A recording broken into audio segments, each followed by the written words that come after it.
Hello friends, good afternoon. स्वागत है आप सबका शिवकृपा क्लासेज पर। दोस्तों, इस वीडियो में हम लोग यूपी पुलिस कांस्टेबल एग्जाम 2024 में पूछा सकने वाले मोस्ट इंपॉर्टेंट सिलेक्टेड प्रश्नों को सॉल्व करेंगे। दोस्तों, ये सारे क्वेश्चन हमारे आपके एग्जाम में पूछे जाने वाले प्रश्नों के सभी टॉपिक्स, प्रश्नों के लेवल व प्रश्नों के ट्रेंड्स, इसके अलावा दोस्तों आपके प्रीवियस ईयर एग्जाम्स के प्रश्नों को पूरी तरह से एनालाइज करके बनाया गया एक मोस्ट इंपॉर्टेंट वीडियो है। तो दोस्तों, आप लोग इन्हें कॉन्सेंट्रेट होकर सॉल्व करें। क्वेश्चंस कम सॉल्व होने पर पुनः प्रश्नों का रिवीजन करें, ताकि यूपी पुलिस कांस्टेबल एग्जाम 2024 में आप लोग जीके जीएस व करंट अफेयर्स के टॉपिक से अच्छा स्कोर कर सके। तो चलिए दोस्तों, ज़्यादा समय न लेते हुए हम लोग इन सभी मोस्ट इंपॉर्टेंट प्रश्नों को सॉल्व करना शुरू करते हैं। दोस्तों, क्वेश्चन नंबर 1 है हमारा, भारतीय संविधान में वर्णित मूल अधिकार किस देश के संविधान से लिया गया है। पॉलिटी का मोस्ट इम्पोर्टेंट क्वेश्चन है दोस्तों, बिल्कुल आपके ट्रेंड में है, आपके लेवल में है। क्वेश्चन है हमारा, भारतीय संविधान में वर्णित मूल अधिकार किस देश के संविधान से लिया गया है। करेक्ट आंसर होगा यूएसए के संविधान से। अब चूंकि दोस्तों आपके ट्रेंडिंग टॉपिक से क्वेश्चन आया हुआ है, तो इस टॉपिक से जितने भी क्वेश्चंस बनते हैं उन सभी प्रश्नों को हम लोग यहीं पे कवर करेंगे। यही हमारे प्रिपरेशन की स्ट्रेटजी है दोस्तों, कि जिस भी टॉपिक्स को हम लोग उठाएंगे उस टॉपिक्स के अधिकांश प्रश्नों को पूरे एक्स्ट्रा फैक्ट के साथ वहीं पे कवर करेंगे। ध्यान दीजिएगा दोस्तों, आप लोग सारे फैक्ट सिलेक्ट रखे गए हैं। पहला पॉइंट है हमारा, भारतीय संविधान में मूल अधिकारों का वर्णन संविधान के अनुच्छेद 12 से 35 तक है, जो कि संविधान का भाग 3 है। पूरी तरह से अपडेट रहेंगे। नेक्स्ट पॉइंट है, प्रारंभ में मूल अधिकारों की संख्या 7 थी, लेकिन 44वें संविधान संशोधन 1978 के द्वारा संपत्ति के अधिकार को मूल अधिकार से हटाकर एक विधिक अधिकार यानी कि एक कानूनी अधिकार बना दिया गया और अनुच्छेद 300 का में जोड़ दिया गया। तब से वर्तमान में टोटल मूल अधिकारों की संख्या 6 है। एक एक कॉन्सेप्ट से हमारे कई क्वेश्चन निकलते हैं दोस्तों। जितने भी फैक्ट डाले जाते हैं उनका मतलब है, अर्थ है, यहाँ से क्वेश्चन बराबर बनते हैं, इसलिए डाला गया है। पूरी तरह से आप लोग अपडेट रहेंगे। अब 6 मूल अधिकार हैं दोस्तों, तो सबसे पहले हम लोग उन सभी मूल अधिकारों को देखेंगे जो कि हमारे एग्जाम में डायरेक्टली क्वेश्चन यहाँ से पूछे जाते हैं। चलिए शुरू करते हैं। सबसे पहले है दोस्तों हमारा समानता का अधिकार, जिसका वर्णन संविधान के अनुच्छेद 14 से लेकर 18 तक है। नेक्स्ट है स्वतंत्रता का अधिकार, जिसका वर्णन संविधान में अनुच्छेद 19 से लेकर 22 तक है। नेक्स्ट आपका शोषण के विरुद्ध अधिकार है, जो कि हमारा तीसरा मूल अधिकार है, जिसका वर्णन संविधान में अनुच्छेद 23 से लेकर 24 तक है। चौथा है हमारा धार्मिक स्वतंत्रता का अधिकार, जिसका वर्णन अनुच्छेद 25 से लेकर 28 तक है।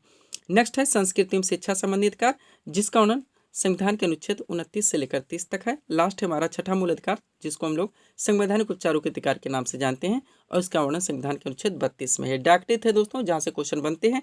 अब चलिए, और किस किस ट्रेंड से यहाँ से क्वेश्चन पूछे जाते हैं उन सभी को हम लोग पूरी तरह से कवर करेंगे। आपका ट्रेंडिंग टॉपिक है दोस्तों मूल अधिकार, कोई भी क्वेश्चन हम लोग यहाँ से मिस नहीं कर सकते। एक एक क्वेश्चन की कीमत आप लोग जानते हैं। 2 बार आप लोगों को एग्जाम देने का मौका मिला है। किसी भी परिस्थिति में अब आप अपने इस वैकेंसी के एक सीट को अपने हाथ से न जाने दें। चलिए शुरू करते हैं। पहला पॉइंट है, विधि के समक्ष समानता का अधिकार संविधान के किस अनुच्छेद में, तो 14 में है। ध्यान दीजिएगा, कभी कभी क्या होता है दोस्तों, आपके क्वेश्चन में कॉन्सेप्ट दिया आता है, आपके ऑप्शन में आर्टिकल दिया आता है, यानी पूछ ले आता है विधि के समक्ष समानता का अधिकार संविधान के किस अनुच्छेद में है, और आपके ऑप्शन में आर्टिकल दिए जाते हैं, आपको आंसर देने होते हैं। ध्यान दीजिएगा। और सेकंड है हमारा, अनुच्छेद 15 का संबंध किससे है। करेक्ट आंसर होगा धर्म, मूलवंश, जातलिंग या जन्मस्थान के प्रतिशेष से। अभी यहाँ पे डायरेक्ट आर्टिकल दिया गया है, यानी कभी कभी क्वेश्चन में आर्टिकल दिया आता है, कभी क्वेश्चन में कॉन्सेप्ट दिया आता है, कभी ऑप्शन में आपके आर्टिकल दिए आते हैं, कभी ऑप्शन में दोस्तों कॉन्सेप्ट दिया आता है। तो दोनों तरफ से आप लोग पूरी तरह से अपडेट रहेंगे। क्वेश्चन कैसे भी आए, ना मिस हो, ना गलत हो, ना आपको कन्फ्यूजन क्रिएट हो। अनुच्छेद 15 हो चुका है, का संबंध है धर्म, मूलवंश, जातलिंग या जन्मस्थान के प्रतिषेध का इसमें प्रावधान किया गया है। अनुच्छेद 16 मोस्ट इंपॉर्टेंट, आप जानते हैं इसमें सारे आर्टिकल ऐसे हैं जो कि आपके सभी वनडे एग्जाम से देखने को मिलेंगे। हाल ही में जीडी हुआ, आप लोग जानते हैं, कोई ऐसा आर्टिकल नहीं है जो पूछा नहीं गया और रिपीट नहीं हुआ। अनुच्छेद 16 बताना दोस्तों, तो लोक नियोजन के विषय में अवसर की समानता का प्रावधान किया गया है, या आप कह सकते हैं कि सरकारी पद प्राप्ति के समान अवसर का प्रावधान किया गया है। नेक्स्ट है अनुच्छेद 17 हाईलाइटेड है, आप लोग जानते हैं अस्पृश्यता के अंत का प्रावधान है, वह अनुच्छेद 18 में उपाधियों के अंत का प्रावधान है। नेक्स्ट है अनुच्छेद 19 का संबंध बताना है, तो विचारियों में व्यक्ति की स्वतंत्रता का प्रावधान किया गया है। पूरी तरह से अपडेट रहेंगे। नेक्स्ट है अनुच्छेद 20 का संबंध अपराधों के लिए दुष्सिद्धि के संबंध में संरक्षण। जितने हाईलाइटेड हैं सब एक साथ कवर हैं। नेक्स्ट अनुच्छेद 21 का संबंध है प्राण और दैहिक स्वतंत्रता के संरक्षण से। किससे? प्राण और दैहिक स्वतंत्रता के संरक्षण से। अनुच्छेद 21 का मोस्ट इंपॉर्टेंट हो जाता है दोस्तों, क्योंकि इसमें 6 से 14 वर्ष तक के बच्चों को अनिवार्य और निःशुल्क शिक्षा का प्रावधान किया गया है। क्वेश्चन डायरेक्टली पूछा आता है, आर्टिकल देके पूछा आता है, कॉन्सेप्ट देके भी पूछा आता है। नेक्स्ट है अनुच्छेद 23 का संबंध बताना है, तो मानव दुर्व्यापार बलात्श्रम के प्रतिषेध का निषेध किया गया है। नेक्स्ट देखेंगे अनुच्छेद 24 का संबंध है कारखानों आदि में पालकों के नियोजन का प्रतिषेध। अनुच्छेद 29 है हमारा अल्पसंख्यक वर्गों के हितों के संरक्षण से जुड़ा हुआ है, डायरेक्टली क्वेश्चन पूछा जाता है। और लास्ट आर्टिकल है संवैधानिक उपचारों का अधिकार, जो कि अनुच्छेद 32 में आता है। ये आर्टिकल से डायरेक्टली सवाल पूछे जाते हैं, आप लोग अपडेट रहेंगे। आगे बढ़ते हैं दोस्तों, हम लोग थोड़ा सा नोट देखेंगे ताकि ये टॉपिक हमारा पूरी तरह से यहीं पे कंप्लीट हो सके। ध्यान देंगे आप लोग। दोस्तों 44वें संवैधानिक संशोधन 1978 ने यह स्पष्ट किया कि राष्ट्रपति द्वारा राष्ट्रीय आपातकाल के दौरान अनुच्छेद 20 जिसमें वर्णन है अपराधों के लिए दुष्सिद्धि के संबंध में संरक्षण, और अनुच्छेद 21 जिसमें वर्णन है जीवन और व्यक्तिगत स्वतंत्रता की सुरक्षा को निलंबित नहीं किया जा सकता। तो ध्यान रखेंगे, क्वेश्चन डायरेक्टली पूछा जाता है कि वो कौन कौन से दोस्तों अधिकार हैं, अनुच्छेद हैं जो कि आपातकाल के दौरान भी निलंबित नहीं होते, नष्ट नहीं होते, समाप्त नहीं होते। तो अनुच्छेद 20 और 21 है, ध्यान रखेंगे पूरी तरह से। लास्ट पॉइंट देखिएगा यहाँ से, भारतीय संविधान में वर्णित मूल अधिकार यूएसए के संविधान से लिया गया है। इस पॉइंट से भी आप लोग पूरी तरह से प्रिपेयर रहेंगे। तो ये थे दोस्तों फंडामेंटल राइट्स के क्वेश्चंस जिनको हम लोगों ने पूरी तरह से कंप्लीट किए हैं। सब्सक्राइब करें आप हमारी स्टडी चैनल शिव कृपा क्लासेज को, इसी तरह के वीडियोस के लिए पूरी तरह से अपडेट रहेंगे। तो कोई भी क्वेश्चन आपके मिस होने वाले नहीं, क्वेश्चन कैसे भी घुमा के पूछे जाएं। ध्यान देंगे। थोड़ा सा हम लोग यहाँ पे पीडीएफ के बारे में बात करेंगे, पुनः हम लोग नेक्स्ट क्वेश्चन की ओर चलेंगे। 4 पीडीएफ यहाँ पे हमारा लगा हुआ है, लेकिन हम लोग सबसे पहले यूपी पुलिस कांस्टेबल एग्जाम 2024 के बारे में बात करेंगे, जिसका हम लोग यहाँ पे प्रिपरेशन कर रहे हैं। दोस्तों इसमें जो आपका पाठ्यक्रम है, आपका पूरा जीके यानी हिस्ट्री, ज्योग्राफी, पॉलिटी, इकोनॉमिक्स, आपका पूरा विविध का चैप्टर्स जो कि पूरी तरह से ट्रेंड में रहता है, आपका जीएस यानी जनरल साइंस, आपका करंट अफेयर्स, सामान्य हिंदी, उसके अलावा दोस्तों आपका यूपी स्पेशल में स्टैटिक व करंट, इन सब के पूरे पाठ्यक्रम को टोटल 40 पीडीएफ के जरिए कंप्लीट किया गया है। पेड फीस 100 रुपीज़ रखी गई। व्हाट्सअप नंबर आप लोगों के सामने, जहाँ पे आप लोग मैसेज कर पीडीएफ ले सकते हैं। सेकंड पीडीएफ हमारा बिहार एसएससी व बिहार पुलिस कांस्टेबल का कंबाइन लगा हुआ है। इसमें जो आपका पाठ्यक्रम, आपका पूरा जीके आएगा, आपका पूरा जीएस आएगा जिसका अच्छा खासा वेटेज है, आपका करंट अफेयर्स आएगा, आपका बिहार स्पेशल में स्टैटिक और करंट, इनके पूरे पाठ्यक्रम को टोटल 25 पीडीएफ के जरिए कंप्लीट किया गया है। पेड फीस इसकी भी 100 रुपीज़ रखी गई। व्हाट्सअप नंबर आप लोगों के सामने है। आरपीएफ कांस्टेबल एग्जाम वायसा एग्जाम 2024 आप लोग जानते हैं, इसका भी पीडीएफ हमारे द्वारा दिया जा रहा है।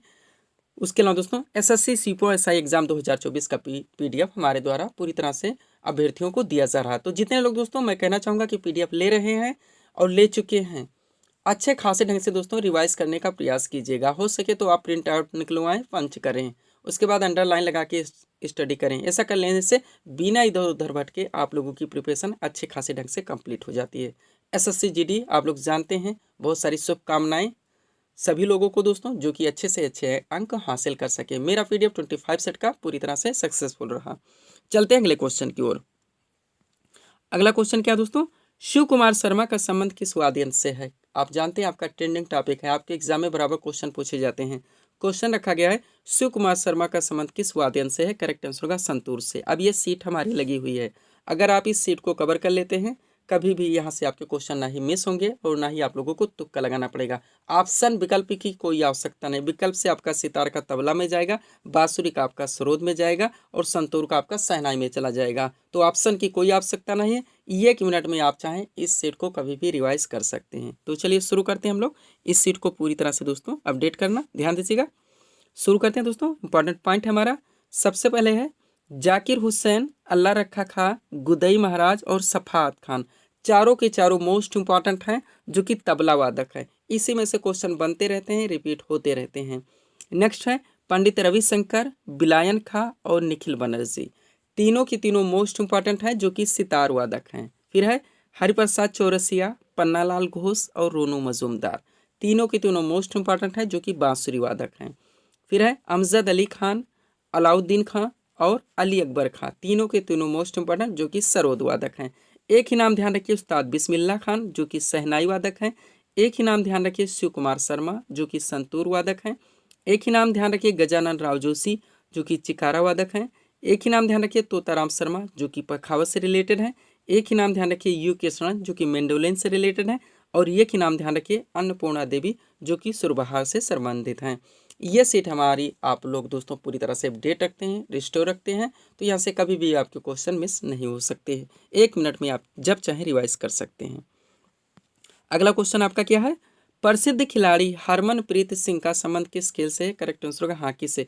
ये सारे दोस्तों टॉपिक लोग इग्नोर करके चलते हैं। यहाँ से दोस्तों क्वेश्चन हमारी रैंक बढ़ाने का एक अच्छा मौका मिल जाता है। एक एक सेंट इस तरह से आप कवर रखें, एक एक नाम क्वेश्चन आपके एग्जाम में दोस्तों प्लस में होते आप चले जाते हैं। इसको कभी भी इग्नोर नहीं रखना चाहिए, पूरी तरह से आपके एग्जाम में सारे टॉपिक्स पूछे जाते हैं। तो यहाँ पे क्वेश्चन रख दिया गया है, प्रसिद्ध खिलाड़ी हरमनप्रीत सिंह का संबंध किस खेल से? करेक्ट आंसर होगा हॉकी से। अब ये सीट हमारी लगी हुई है, अगर आप इस सीट को पूरी तरह से कवर रखते हैं तो यहाँ से ना क्वेश्चन मिस होंगे ना गलत होंगे, इसी में से क्वेश्चन बनते रहते हैं, रिपीट होते रहते हैं। तो चलिए शुरू करते हैं। सबसे पहले नाम आप सबका जानते हैं, बस केवल किस खेल से संबंधित है इसको थोड़ा सा अपडेट करना है, और किस राज्य से आते हैं ये भी यहाँ पे कंप्लीट कर लिया गया है ताकि टॉपिक पूरी तरह से कंप्लीट हो सके। चलिए शुरू करते हैं। सबसे पहले हैं अभी हाल ही में जीडी हुआ, आप लोग जानते हैं, इसमें से कोई ऐसा नहीं जो कि पूछा नहीं गया, आप देख सकते हैं। नेक्स्ट चलिए शुरू करते हैं। सबसे पहले शेफाली वर्मा जो कि हरियाणा से आती हैं, एक क्रिकेटर हैं। नेक्स्ट है मैरी कॉम जो कि मणिपुर से आती है, मुक्केबाज की खिलाड़ी हैं। लियोनेल मेसी अगला है हमारा जो कि अर्जेंटीना से आते हैं, फुटबॉल के प्लेयर हैं। मीराबाई चानू मणिपुर से आती हैं, भारोत्तोलन की खिलाड़ी हैं। हरमनप्रीत सिंह अमृतसर से आते हैं, हॉकी की खिलाड़ी हैं। पीवी सिंधु हैदराबाद से आती हैं, बैडमिंटन की खिलाड़ी हैं। क्रिस्टियानो रोनाल्डो पुर्तगाल से आते हैं, फुटबॉल के खिलाड़ी हैं। संदीप कुमार हरियाणा से आते हैं, रेस वाकर हैं। नीरज चोपड़ा ये भी हरियाणा से आते हैं, आप लोग जानते हैं, गोल्डन बॉय के नाम से जाने जाते हैं, जो कि भाला फेंक यानी जेवलिन थ्रो के खिलाड़ी हैं। साक्षी मलिक हरियाणा से आते हैं, कुश्ती की खिलाड़ी हैं। अभिनव बिंद्रा उत्तराखंड से आते हैं, शूटिंग के खिलाड़ी हैं। रवि कुमार दहिया हरियाणा से आते हैं, कुश्ती के खिलाड़ी हैं। राफेल नडाल स्पेन से आते हैं, टेनिस के खिलाड़ी हैं। साइना नेहवाल हरियाणा से आती है, बैडमिंटन की खिलाड़ी हैं। सानिया मिर्जा हैदराबाद से आती है, टेनिस की खिलाड़ी हैं। पी.टी. उषा केरल से आती है, दौड़ की हैं। अरुणा मिश्रा दोस्तों झारखंड से आते हैं, अरुणा मिश्रा झारखंड से आते हैं, मुक्केबाज की खिलाड़ी। विकास कृष्ण यादव हरियाणा से आते हैं, बॉक्सिंग के हैं। विश्वनाथ आनंद तमिलनाडु से आते हैं, शतरंज के हैं। वह दीपिका कुमारी झारखंड से आती है, जो कि तीरंदाजी की हैं। इस सेट को अगर आप अपडेट रखते हैं कभी भी यहाँ से आपके क्वेश्चन मिस नहीं होते। चलते हैं हम लोग अगले क्वेश्चन की ओर। पीडीएफ के बारे में बात हो चुकी है दोस्तों, हमारा बिहार एसएससी व बिहार पुलिस कांस्टेबल का कंबाइन है। आरपीएफ कांस्टेबल वैसा एग्जाम 2024, एसएससी सीपीओ वैसा एग्जाम 2024 और यूपी पुलिस कांस्टेबल एग्जाम 2024। बढ़ते हम लोग अगले क्वेश्चन की ओर। अगला क्वेश्चन आपका क्या है दोस्तों, 1 मिनट। क्वेश्चन है आपका,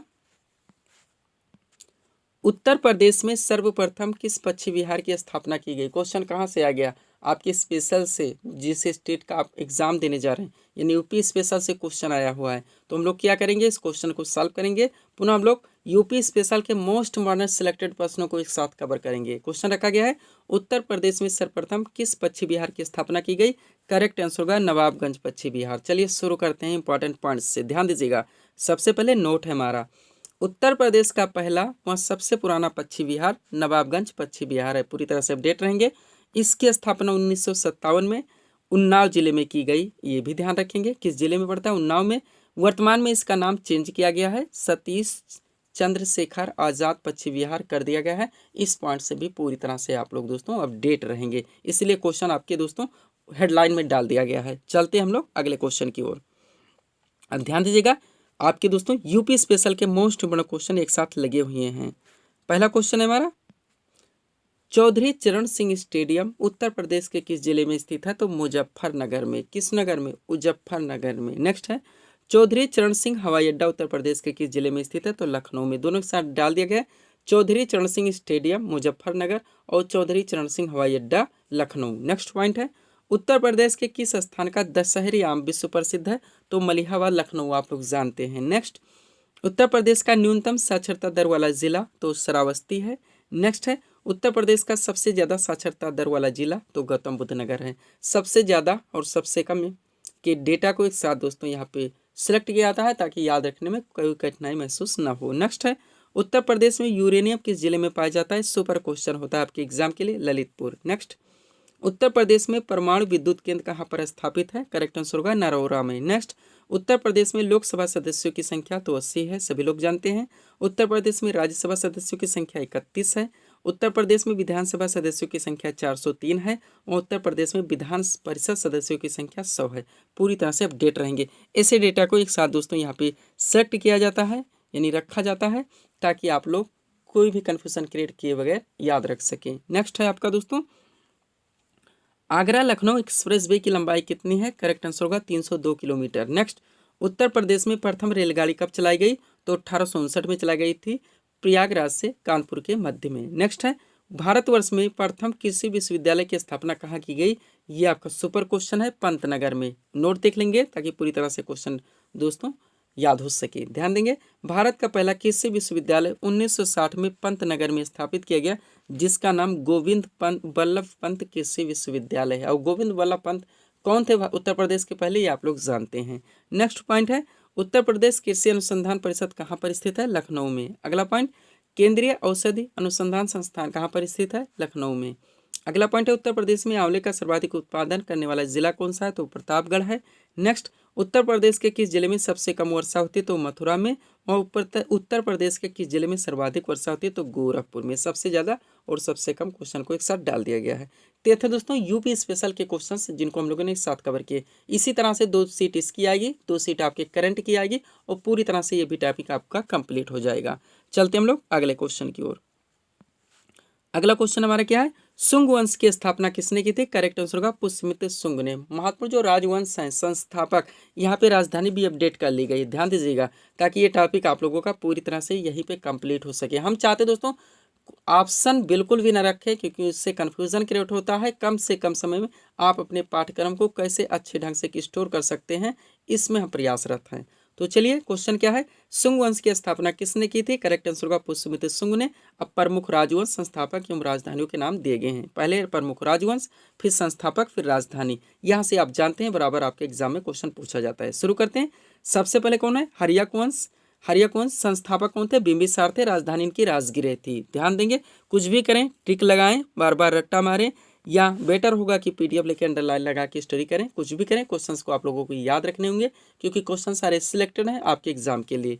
अगला है मौर्य वंश, संस्थापक चंद्रगुप्त मौर्य थे, राजधानी इनकी पाटलिपुत्र थी। शुंग वंश संस्थापक पुष्यमित्र शुंग थे, राजधानी इनकी भी पाटलिपुत्र थी। सातवाहन वंश संस्थापक सिमुक थे, राजधानी इनकी प्रतिष्ठान थी। गुप्त वंश संस्थापक श्रीगुप्त थे, राजधानी पाटलिपुत्र थी। वर्धन वंश संस्थापक पुष्यभूति थे, राजधानी थानेश्वर थी। और क्या क्या दोस्तों, आगे चलते हम लोग, हमारा वर्धन वंश तक हो गया है, 3 और रह गया है। क्या क्या, गढ़वाल वंश संस्थापक चंद्रदेव थे, राजधानी कन्नौज थी। पल्लव वंश मोस्ट इंपोर्टेंट, संस्थापक सिंह विष्णु थे, राजधानी इनकी कांचीपुरम थी। राष्ट्रकूट वंश बार बार पूछाता है, संस्थापक दंती दुर्ग थे, राजधानी इनकी मान्यखेड़ थी। इस सेट को भी आप लोग पूरी तरह से अपडेट रखेंगे। सब्सक्राइब करिए आप हमारे स्टडी चैनल शिव कृपा क्लासेज को इसी तरह के वीडियोस के लिए। आगे बढ़ते हम लोग। अगला क्वेश्चन दोस्तों आपका ये भी सुपर लगा हुआ है। क्वेश्चन है, आर्य समाज की स्थापना किसने की थी, करेक्ट आंसर होगा स्वामी दयानंद सरस्वती ने। जितने महत्वपूर्ण दोस्तों यहाँ पे ऑर्गेनाइजेशन या संगठन से क्वेश्चन आते हैं, आपके समाज सुधारक से आते हैं, उन सभी को एक साथ दोस्तों यहाँ पे इस सीट में कवर किया गया है। स्थापना वर्ष भी डाल दिया गया। आप जानते हैं सारे बार बार पूछते हैं, चाहे ब्रह्म समाज हो, आर्य समाज हो, प्रार्थना समाज हो, रामकृष्ण मिशन हो, सत्यशोधक हो, स्थापना वर्ष, संस्थापक, सब कुछ आपका यहाँ पे कवर कर लिया गया है, ताकि यहीं पे टॉपिक पूरी तरह से कंप्लीट हो सके। ध्यान देंगे, क्वेश्चन रखा गया है, आर्य समाज की स्थापना किसने की थी, करेक्ट आंसर होगा स्वामी दयानंद सरस्वती ने। अब चलिए एक्स्ट्रा फैक्ट में दोस्तों, आर्य समाज एक हिंदू सुधार आंदोलन है, जिसकी स्थापना स्वामी दयानंद सरस्वती ने 1875 में बम्बई, जिसे वर्तमान मुंबई में कहा जाता है, में मथुरा के स्वामी बिरजानंद की प्रेरणा से की थी। इस पॉइंट को भी ध्यान रखेंगे, कभी कभी पूछ ले आता है।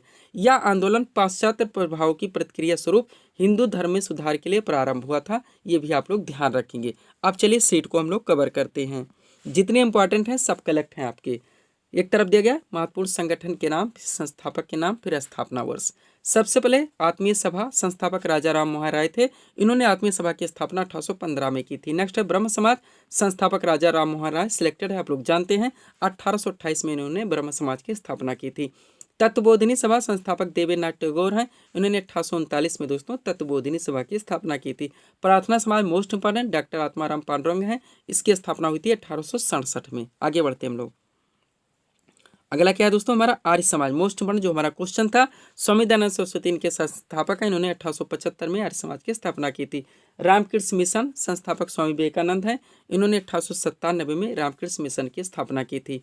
नेक्स्ट है सत्यशोधक समाज मोस्ट इंपॉर्टेंट, ज्योतिबा फुले इनके संस्थापक हैं, 1873 में इन्होंने सत्यशोधक समाज की स्थापना की थी। अगला है फॉरवर्ड ब्लॉक, संस्थापक सुभाष चंद्र बोस हैं, इन्होंने 1939 ईस्वी में फॉरवर्ड ब्लॉक की स्थापना की थी। Next Swaraj party most important, Motilal Nehru इनके संस्थापक हैं, इन्होंने 1923 में स्वराज पार्टी की स्थापना की थी। होम रूल लीग बार बार पूछा था, निवेशन व तिलक इनके संस्थापक हैं, इन्होंने 1916 में दोस्तों होम रूल लीग की स्थापना की थी। और क्या क्या है हमारा, एक है दोस्तों आदि ब्रह्म समाज, संस्थापक देवेंद्रनाथ टैगोर हैं, इन्होंने 1866 में आदि ब्रह्म समाज की स्थापना की थी। लास्ट आपका सुपर है मुस्लिम लीग का, आप लोग जानते हैं, संस्थापक आगा खान सलीमुल्लाह खां हैं, इन्होंने 1906 ईस्वी में मुस्लिम लीग की स्थापना की थी। पूरी तरह से अपडेट रहेंगे, डायरेक्टली बार बार पूछा था मुस्लिम लीग की स्थापना कब हुई थी, 1906 में। चलिए अगले क्वेश्चन की ओर चलते हैं हम लोग। क्वेश्चन कहाँ से आ रहे हो दोस्तों, विटामिन डी का रासायनिक नाम क्या है, करेक्ट आंसर होगा कैल्सिफेरॉल, विटामिन से रिलेटेड। अब जितने क्वेश्चन दोस्तों यहाँ पे विटामिन से आपके हाईलाइटेड हैं, आपके एग्जाम में पूछे जाते हैं, पूरी तरह से आपके ट्रेंड में रहते हैं, उन सभी प्रश्नों को एक साथ हम लोग कवर करेंगे। क्वेश्चन रखा गया है विटामिन डी का रासायनिक नाम क्या, करेक्ट आंसर होगा कैल्सिफेरॉल। अब एक तरफ देखा है विटामिन के नाम, फिर रासायनिक नाम, कमी का प्रभाव यानी कौन सी विटामिन की कमी से कौन सा रोग होता है, ये भी यहाँ पे दोस्तों पूरी तरह से कवर किया गया है। चलिए शुरू करते हैं। सबसे पहले विटामिन ए, रासायनिक नाम रेटिनाल होता है, इसकी कमी से रतौंधी होती है। ऑप्शन रखेंगे कन्फ्यूजन क्रिएट होगा। नेक्स्ट विटामिन बी1, रासायनिक नाम थायमीन होता है, इसकी कमी से बेरी बेरी होता है। आगे बढ़ते हम लोग। अगला क्या है दोस्तों आपका विटामिन सी, रासायनिक नाम स्क्वार्विक अम्ल होता है, इसकी कमी से स्कर्वी रोग होता है। आगे बढ़ेंगे हम लोग, हमारे यहाँ तक हो गया है विटामिन सी तक। अगला क्या दोस्तों आपका विटामिन डी, क्या है विटामिन डी, रासायनिक नाम कैल्सिफेरॉल होता है, इसकी कमी से सूखा रोग होता है। विटामिन ई भी मोस्ट इंपॉर्टेंट, टोकोफेरॉल इसका रासायनिक नाम है, इसकी कमी से जनन क्षमता की कमी। और लास्ट है विटामिन के, इसका रासायनिक नाम फिलोक्विनोन होता है, इसकी कमी से रक्त का थक्का नहीं जमता। आप लोग डॉक्टरी क्वेश्चन पूछा था, जानते हैं कि किस विटामिन की कमी से रक्त का थक्का नहीं जमता, तो विटामिन के है। ये विटामिन से रिलेटेड है, अगर आप इतना कवर रखेंगे यहाँ से आपके क्वेश्चन मिस नहीं होंगे। पीडीएफ के लिए व्हाट्सअप नंबर हमारा लगा हुआ है। बढ़ते हम लोग अगले क्वेश्चन की ओर। अगला क्वेश्चन क्या है दोस्तों, ऑपरेशन अमृत किस राज्य में शुरू किया गया है, करेक्ट आंसर होगा केरल में। किस राज्य में, केरल में। क्वेश्चन कहाँ से आ गया, करंट से आ गया है। अब करंट के हम लोग मोस्ट और प्रश्नों को एक साथ कवर करेंगे, ध्यान दीजिएगा। करंट के सिलेक्टेड क्वेश्चन पूरे एक्स्ट्रा फैक्ट के साथ जितने आपके ट्रेंड में रहते हैं एक साथ इस सेट में लगा हुआ है। क्वेश्चन रखा गया है ऑपरेशन अमृत किस राज्य में शुरू किया गया, करेक्ट आंसर होगा केरल में। अब चलिए शुरू करते हैं इंपॉर्टेंट क्वेश्चन को। पहला है हाल ही में भारतीय खुफिया एजेंसी यानी रा के नए प्रमुख कौन बने हैं, करेक्ट आंसर होगा रवि सिन्हा। रा की स्थापना हुई थी 21 दिसंबर 1968 को। रा का पूर्ण नाम यानी फुल फॉर्म होता है रिसर्च एंड एनालिसिस विंग, और क्या इसका मुख्यालय नई दिल्ली में है। पूरे फैक्ट से आप लोग प्रिपेयर रहेंगे। आगे बढ़ते हम लोग। अगला क्वेश्चन क्या है हमारा, अंडर 19 एशिया कप 2023 का खिताब किस देश की टीम ने जीता, correct answer Bangladesh. Super question रहेगा, हाल ही में हुआ, आप लोग जानते हैं। अंडर 19 एशिया कप 2023 का खिताब किस देश की टीम ने जीता, बांग्लादेश। आयोजन इसका हुआ था 8 से 17 दिसंबर 2023 संयुक्त अरब अमीरात में।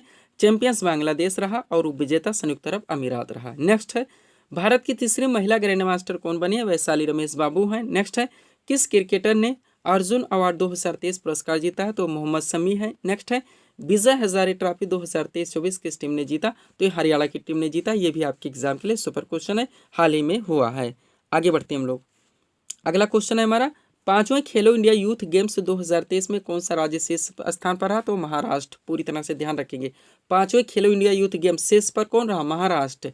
नोट देख लेंगे, पांचवें खेलो इंडिया यूथ गेम्स 2023 की पदक तालिका में महाराष्ट्र ने 161 पदक जीतकर शीर्ष स्थान हासिल किया। आयोजन स्थल इसका भोपाल मध्य प्रदेश रहा। संस्करण 5 हुआ था, शुभंकर आशा और मोगली था, और कभी कभी स्मार्ट मसाल भी पूछ लिया जाता है, तो अमरकंटक था। नेक्स्ट क्वेश्चन है FIH पुरुष हॉकी विश्व कप 2023 का खिताब किसने जीता, तो जर्मनी ने जीता। उप विजेता इसमें बेल्जियम रहा। आयोजन स्थल इसका भुवनेश्वर ओडिशा था। संस्करण 15वां था। शुभंकर इसका ओली था।